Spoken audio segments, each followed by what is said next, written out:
Hey, you guys should come check this out. Miller's sweating your Chinese friend pretty hard. What I told you, man.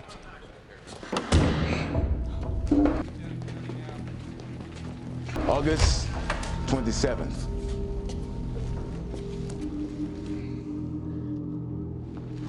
Where were you? I was in the city.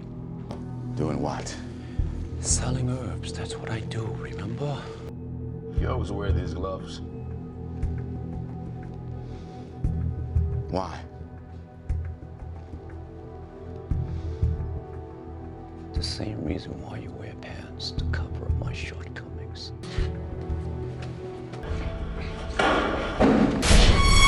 That's enough. What's your problem, Kane? You my problem. No, you are my problem. Tired of you embarrassing me, Kane. Yeah, well, Miller's been asking for it. Now he's gonna learn the hard way. So it's like that. Jump frog. What?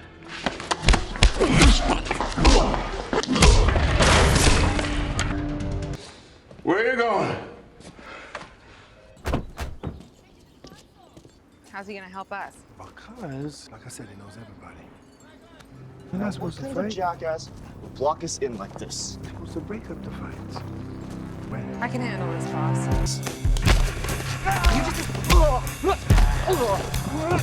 Now I guess it's time to fight. On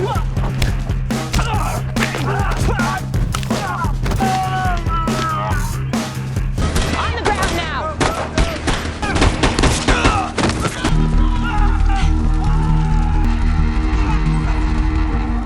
Get on the wall. Go.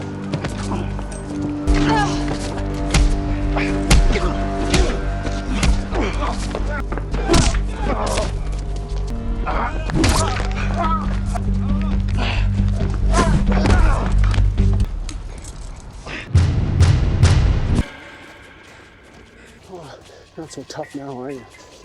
Every single one of you. I gave you. Drop the gun, or I'll kill the. Gun's gone.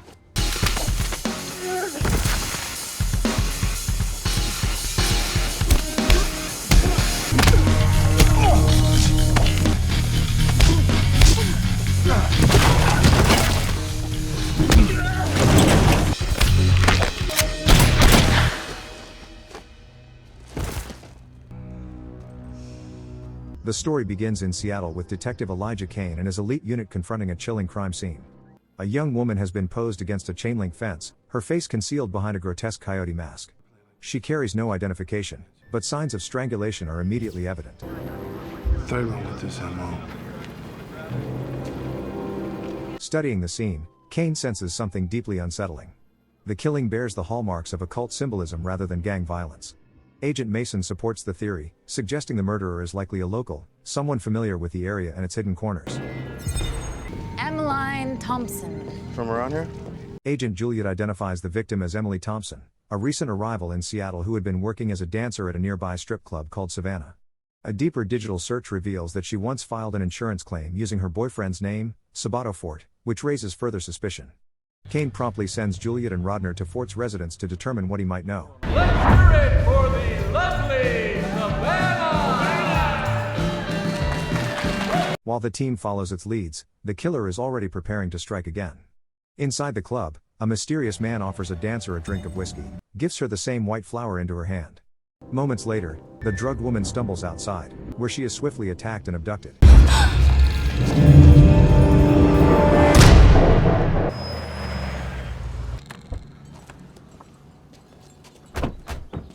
How's he gonna help us? Because he just really has a lot of resources. Seeking answers about the ritualistic elements, Kane and his partner Sarah visit Chen, a longtime contact and Chinese herbalist. Kane believes Chen can identify the flower and explain the meaning of the coyote mask. Their visit is interrupted by a group of local punks who attempt to intimidate them. I can handle this, boss.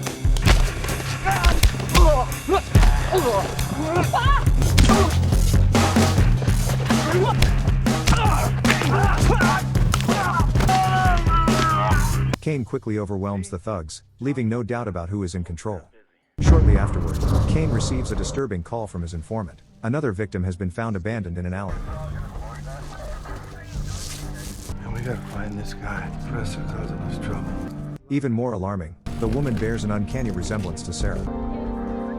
Wow, she does look like you. The discovery forces Kane to acknowledge that the murders are not random acts of violence but carefully staged ceremonies carried out by a calculating predator.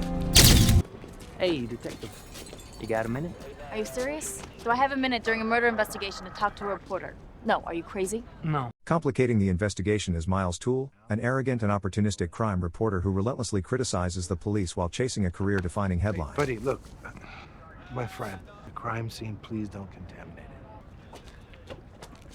Sarah later informs Kane that Toole is a local celebrity and that his late mother was a well-known writer of vampire novels, an unsettling coincidence given the ritualistic nature of the crimes. Let me ask you about the house you're living in. Is it in Emily's name or in yours? That's complicated. Meanwhile, Emily Thompson's boyfriend shows no remorse. He claims to have reported her missing but openly admits that her death benefits him financially through the insurance payout. Hey, Tanaka, what do you got? To better understand the killer's mindset, Sarah consults Tanaka, a brilliant but eccentric criminologist. Tanaka identifies clear similarities between the victims: identical physical features, signs of strangulation, and no evidence of resistance, indicating they were drugged with sedatives. Autopsy results also suggest the victims were sexually assaulted after death. The two girls we connect in the same club. Let's get inside. Mason later reports that both victims were connected to the strip club. If the team wants answers, they will have to go undercover. I'll do it. You sure about that? Yeah, I look just like her. Doesn't that make sense? Sarah volunteers to infiltrate the club as a dancer since she closely resembles the last victim, believing she could draw the killer out. We want to put a couple girls in your club. No. The club owner initially refuses to cooperate until Mason reminds her that she is still on probation and could face renewed charges. It'll kill whatever business I have left. Do you understand that? Sarah alters her appearance and enters the club, fully aware she is stepping into a dangerous world as Rodner and Juliet monitor her from a distance. Soon, Sarah draws the attention of Charlie, a former insurance executive who disappeared years earlier after a sex scandal involving an intern. Wealthy and reckless, Charlie spends lavishly on dancers. He approaches Sarah on stage, hands her a white flower, and gives her his business card. Later that night, another dancer is lured outside by a man she seems to recognize. Hey! He suddenly attacks her, forcing her into the trunk of his car, becoming his next victim. The following morning, Kane and Sarah return to Chen's shop. Chen confirms that the coyote mask and white flower are symbols of a twisted purification ritual, one meant to cleanse the soul through suffering. He warns them that the killer believes strip dancers are vessels for dark, ancient spirits. Unknown to them, Miles Toole secretly photographs the meeting. Before they leave, Chen cautions Sarah that she is almost certainly on the killer's list. That night, Sarah returns to Savannah. Charlie becomes increasingly infatuated with her on stage, but the people who are supposed to keep their eyes on her, Rodner and Mason, get distracted by two muscular bouncers. Come on, touch me, queer, I dare you. Now what? You got nothing.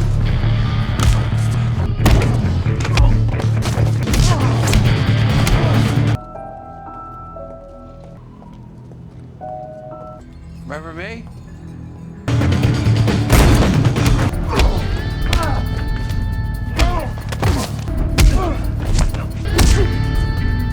Although they subdue the men, they return inside to find Sarah missing and her phone is unreachable. The next morning, Kane angrily reprimands his team when news arrives that Sarah's body has been found in an alley. It's my fault. I should have made her stay with me. Upon removing the mask, Kane realizes it is not Sarah, but another victim, the woman abducted the previous night. Believing Charlie is responsible, Mason and Rodner raid his apartment. Drop the shotgun now!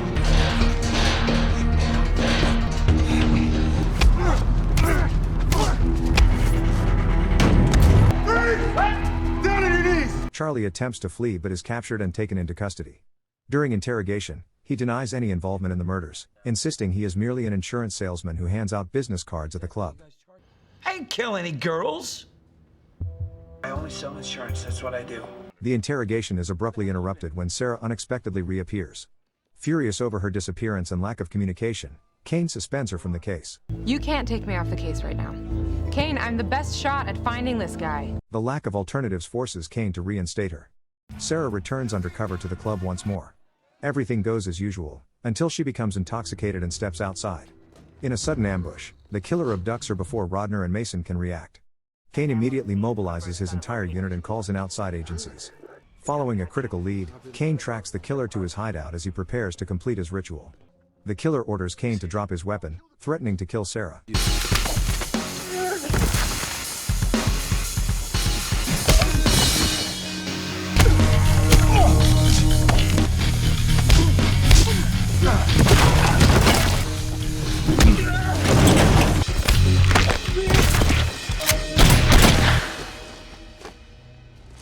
Kane overpowers the killer in a brutal fight and kills him, bringing an end to the string of ritual murders terrorizing the city. Later, Kane and his team gather with fellow officers at the club to celebrate the case being closed. But as one female officer steps outside, she is suddenly grabbed from the street, suggesting the nightmare may not be over after all. The following morning, Kane and his team conduct a high-risk operation, with Agent Juliet working undercover to infiltrate a motorcycle gang involved in illegal gun trafficking. When the moment is right, Kane gives the order to move in. Take him down now. On the ground now!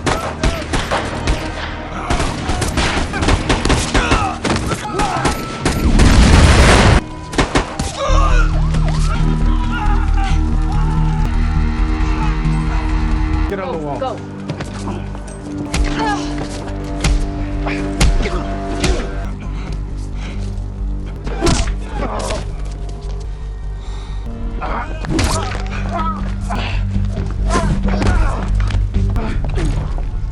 The team successfully arrests the bikers. Shortly afterward, Kane receives devastating news. A female police officer who had attended the earlier celebration with the team has been found dead. As the investigation begins, Kane determines that the victim was not killed at the fence where her body was discovered. Instead, she had already been murdered and was later dragged there to stage the crime scene. Tensions rise when Agent Miller from the East Precinct arrives and openly criticizes Kane and his unit for failing to catch the killer. Miller accuses Kane of protecting local criminals while innocent people continue to die. Kane fires back, accusing Miller of being a dirty cop, escalating the hostility between them. Meanwhile, Rodner and Mason visit the victim's boyfriend's apartment. Inside, they discover disturbing photographs of the murdered police officer's real crime scene, along with images of several other women. All the photos display the same ritualistic symbols found at the crime scenes. The boyfriend denies any involvement, claiming he obtained the photographs from a local reporter. You gotta get a handle on this, Kane. As media pressure mounts, Kane's superior urges him to accept assistance from Miller's team, pointing out that the murdered officer was part of Kane's unit. Kane refuses, insisting he has the situation under control and will catch the killer without Miller's help, saying Miller is arrogant and overconfident. Sarah later visits Tanaka, who reveals a crucial medical detail: the victim was strangled after she was already dead. Toxicology reports show traces of tetracycline-based neurotoxins in her body, chemicals known to paralyze the lungs and stop the heart. According to Tanaka's research, such toxins are often linked to black magic rituals. Nobody move! Nobody get hurt! Frustrated and losing patience, Miller launches a reckless crackdown downtown, arresting people at random, including Chen. Hey, you guys should come check this out. Miller's sweating your Chinese friend pretty hard. Why do you ask the same questions when you want a different answer? Tell me again. August 27th. Where were you? I was in the city. You always wear these gloves. Take them off. Miller humiliates Chen by forcibly removing the gloves that cover his diseased hands. Kane steps in to stop the abuse. What's your problem, Kane? You my problem. No, you are my problem. Tired of you embarrassing me, Kane. Jump frog. What? Kane violently beats Miller before walking out. The next morning, Sarah prevents Miles from crossing the police tape and contaminating a crime scene. The reporter apologizes, hands her his business card, and invites her to dinner. The fact that you just put my card in your back pocket tells me you're interested. During the date that evening, Sarah catches him secretly attempting to tamper with her drink. What was that you just put in my drink? Furious, she slaps him and storms out. When Sarah tells Kane about the incident, Kane sees an opportunity. He asks Sarah to call the reporter, apologize, and set up another meeting using her as bait so they can obtain his DNA, suspecting he may be the killer. You know, I gotta say, I was a bit surprised when you called and chose me for the exclusive. During the meeting, Kane quietly removes the reporter's gloves and disappears, leaving the reporter visibly shaken. Panicked and desperate, the reporter returns home and dumps the remaining tetracycline drugs into his garbage disposal, trying to destroy the evidence. Unbeknownst to him, detectives Mason and Rodner are nearby. They retrieve the drugs and take them to the station. Later that night, the reporter breaks into the laboratory to steal his gloves before they can be examined for fingerprints. He manages to grab them and attempts to flee, only to come face to face with Kane.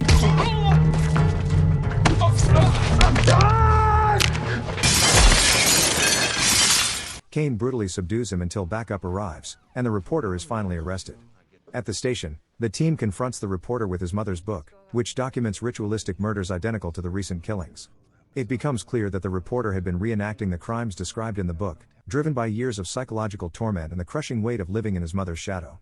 The story ends with the reporter facing transfer to federal court, where he is expected to receive a sentence of 40 years to life in prison.